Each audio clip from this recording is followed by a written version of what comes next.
Tatlong sikat na pagkain ang titikman natin dito sa Quiapo pero isa lang ang magiging panalo. Nandito tayo ngayon sa harap ng Quiapo at hahanapin natin ngayon ang isa sa mga pagkain dito na talaga namang sulit. Mula sa sotanghon ni Nanay Rosa, mainit. Lechon rice malapit sa simbahan. Ang lutong. Hanggang sa sikat na palabok malapit sa Quinta Market. Chicharons. Tara, alamin natin kung ano ang panalo. So kung foodie ka, let's go! Quiapo Church o Minor Basilica of the Black Nazarene. Mahigit isang siglo na itong dinarayo ng milyong-milyong deboto at turista mula sa iba't ibang bahagi ng Pilipinas, lalo na tuwing translasyon. Pero alam nyo ba, hindi lang pananampalataya ang dahilan kung bakit sikat ang Quiapo. Napakarami mong pwedeng gawin at bilhin dito. Pwede kang bumili ng murang prutas, gulay, anting-anting, pampaswerte, magpahula at marami pang iba. At higit sa lahat, kilala rin ito bilang isa sa mga pinakamasarap na food destination sa Maynila. Speaking of destination, ang una nating destinasyon ay ang sotanghon ni Nanay Rosa. Kaya magkano yung overload? Awan na, Pabiling isa. Dining po kayo. Dining. Yun, dami rin palang tinda rito ni Nanay Rosa. Meron silang kakanin, tapos maha blanca, meron din silang lumpiang sariwa, tapos puso. Yan. Tapos meron din silang lumpiang toge. Tapos ito nga pala yung in-order natin, yung sotanghon. Tignan mo, napaka-kulay niyan. Napaka-exciting tingnan, di ba? Meron din sila ritong Hungarian sausage. Tapos meron din silang beef mami. At meron din sila ritong palabok. Okay, pasok na tayo sa loob. Kain na tayo. Okay, so tingnan nyo naman to. Ito yung sikat na sotanghon ni Nanay Rosa dito sa Quiapo. Sa unang tingin pa lang, parang comfort food na kaagad eh. Kita nyo yung sabaw. Ang lapot ng korte at mukhang punong-puno ng lasa. At hindi lang puro sotanghon, di ba? May itlog, may manok, may gulay, may mga sahog na halos bawat subo mo, may makukuha ka, di ba? Okay, tikman natin yung sabaw. May mga pagkain na parang simple lang tingnan. Pero pagka tinikman mo, maintindihan mo kung bakit siya dinadayo. Ganun yung unang impression ko dito eh. Yung sabaw niya, may lasa, hindi matabang. Tapos yung sotanghon, saktong-sakto lang yung luto. Sobrang lambot, hindi matigas. Kaya gets ko rin kung bakit maraming tao yung bumabalik dito eh. Okay, so tikman natin yung pinaka-sotanghon mismo. Cheers! Mainit. Sakto lang yung lambot. Pero parang gusto kong lagyan ng chili sauce sa balde oh. Yung chili sauce nila sobrang oily. Wow, punong-puno ng bawang, ng sili. Wow, ang sarap nito. Mukhang maanghang na maanghang to, pare. Kaya dakutin na yan. Kaya ilagay na natin dito sa sotanghon natin, pampaad ng flavor. Uy, grabe to ah. Although sobrang lasa niya, masarap na siya. Kaya lang, syempre, kailangan natin tikman yung mga in-offer nila ditong pampalasa. Gusto ko rin lagyan ng suka, mukhang timplado yung lasa niya eh. Ilagay na natin sa sotanghon. Haluin na natin yung sotanghon natin na may chili sauce at suka. Wow! Sarap! Parang naparami yung chili sauce na nilagay ko pero okay lang, masarap, maanghang. Tamang-tama sa gusto kong anghang. Subukan natin yung gulay. Na-enhance talaga yung lasa niya magmula nung nilagyan ko ng chili sauce. Pero mo, kahit ano lang, kahit na sabaw lang yung kainin mo, malasang malasa. Kaya lang ako kasi talagang more on chili ako eh. Gusto ko talaga yung maanghang. Saka gusto ko yung pinapawisan ako. Yan oh, pawis na pawis. Tikman natin tong pork nila. Chicken yata to.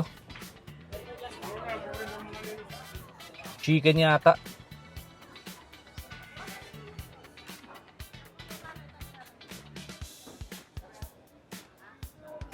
Chicken nga.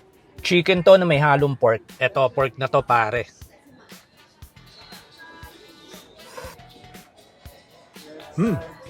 Yung pork niya medyo malambot. Tikman natin yung yung pinaka dito magkakatalo yan.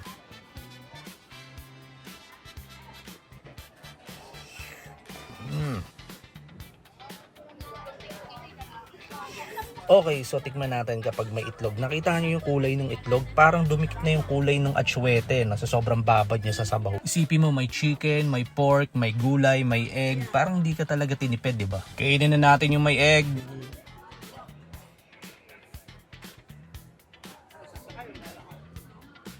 Sa tatlong pagkain na titikman natin ngayon, ito ang unang kalaban. Ang lakas ng umpisa ni Nanay Rosa. Proceed tayo sa next food trip natin.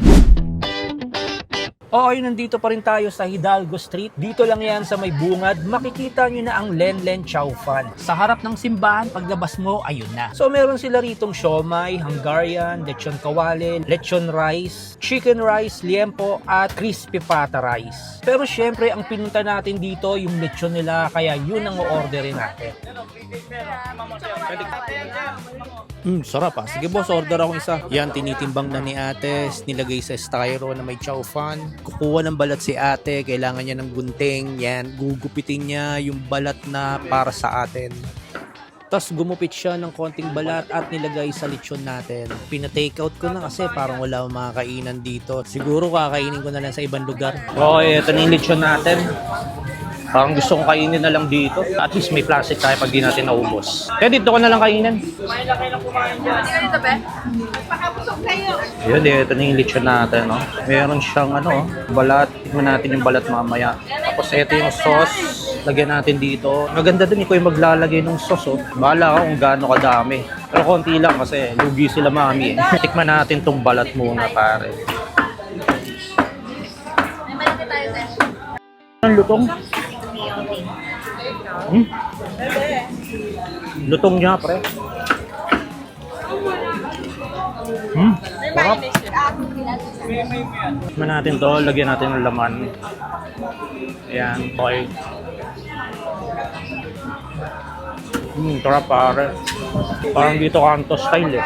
Ang juicy ng laman, parang alam mo yung parang bumili ko sa Sa kabali.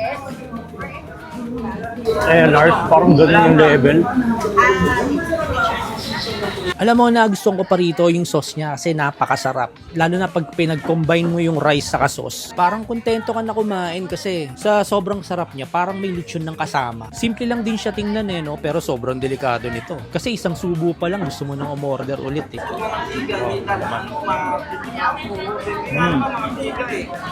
Lambot. Malambot na juicy. Saka hindi matagas.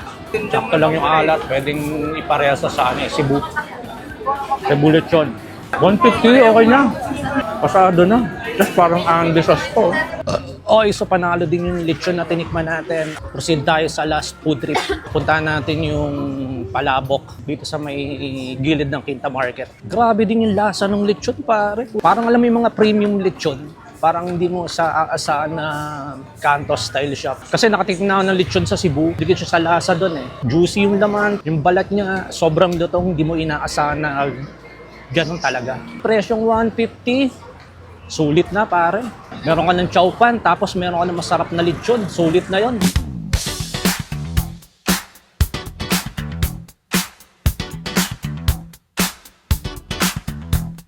Okay, so proceed tayo para sa last food trip natin. Dito tayo sa may gilid ng Quinta Market. Palabok naman tayo, guys. Ate, isang overload. Magkano yung overload? Special, magkano? Lahat naman ang tapos namin na doon. Ganun din? Sige, 90. Dining po. Dining. Manipis po ba mo? Bestseller namin baka ba? Baka pala. Sige, baka pala lang. Doon na lang, ate. Pwede doon? So, walang tao, hindi maingay. Oo. Thank you. Okay, so nandito tayo sa last kainan natin, guys. So, eto palabok. Dito tayo sa may Jolly Dada. Actually, sobrang legendary na itong tindahan na to, pare. Tagal ko na itong inaabangan kaso tuwing pumupunta ako dito, laging sarado. Kaya nung pagbalik ko dito, pare, ito talaga kaagad yung pinuntahan ko eh. Tingnan mo yung sauce niya, napaka-saucy. Nag-uumapaw sa sauce, busog na busog. Ang presyo nito is 90 pesos. Dalawang klase kasi yung palabok nila, isa yung mataba yung noodles, tas yung isa yung maninipis lang na noodles. Kinuha ko yung mataba kasi yun daw yung pinaka best seller nila. Ito guys, tingnan natin yung yan pare, ito yung noodles nila na mataba. Tas meron siyang mga tokwa rito, pork, chicharon, meron ditong egg, puset. Okay, Jolly Dada palabok. Para sa huling food trip natin, guys, ito, haluin natin. Tikman natin, pare, husgahan nyo. Ito.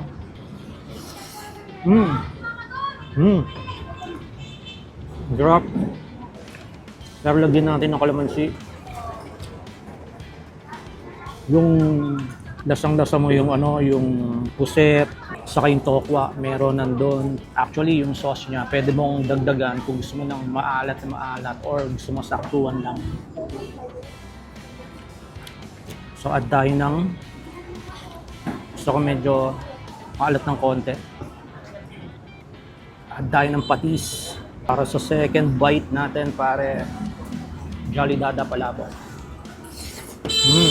Okay, tikman natin tong nila. Ito guys, itong chicharon nila. Tikman natin to, pare. Ito. Shoo, chicharon. Sobrang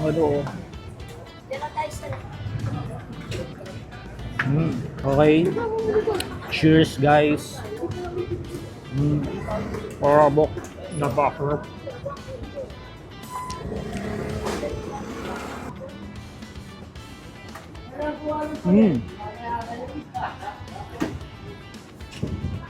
Yung chicharon na ang lutong, pare. Nagko-compliment dun sa pare, sa mismong palabok. Okay, tingnan natin tong puset. Pero alam mo, ang hinahanap ko dito, pare, naghanap ako ng konting shrimp eh. So far, wala akong makita, pero ayos naman kasi okay naman yung lasa eh. Tikman natin kapag may itlog. Yan, itlog. Lasa niya, sakto lang. Nasa iyo kung gusto mong lagyan ng patis. Tapos, magdedepende ka na sa alat.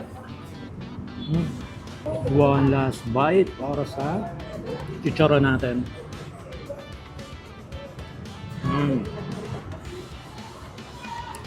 Busog na busog tayo mga boss. Ang dami nating nakain ngayong araw pero ang masasabi ko, sulit na sulit yung lakad natin dito sa Quiapo. Kung meron pa kayong alam na hidden gem na dapat natin puntahan, paki-comment na lang sa baba. At kakainan natin yan. Masarap ba? Oo. Nakakabusog ba? Oo. Sulit ba? Doon natin yan malalaman sa dulo kung sino yung pinakamalupet at pinakamasarap dito sa Quiapo. Pero Rocker Aga, sino ba talaga sa tatlo yung nagustuhan mo at panalo para sa'yo? Well, para sa akin, ang number one ko yung number one ko dito yung lechon rice. Kasi pare, tinan mo, napaka-juicy. Tapos halagang 150 at only sauce pa. Saan ka pa makakita nun? Bahala ka na kung gaano kadami gusto mong lagay. Tapos ang sarapan ng sauce, karne niya hindi matigas, malambot. Quality ng lechon, masarap. Pwede mong ikumpara sa Cebu, pwede mong ikumpara sa Ehlers Lechon. So yun yung number one ko, pare. Ang number two ko dito, yung sotanghon. Napakainit ng isa-serve sa'yo, tapos vibrant color. Talagang sa tingin pa lang gaganahan ka na talaga. Yung glass noodles niya, hindi ganun katigas, hindi rin ganun kalambot. Saktong-sakto lang yung sabaw.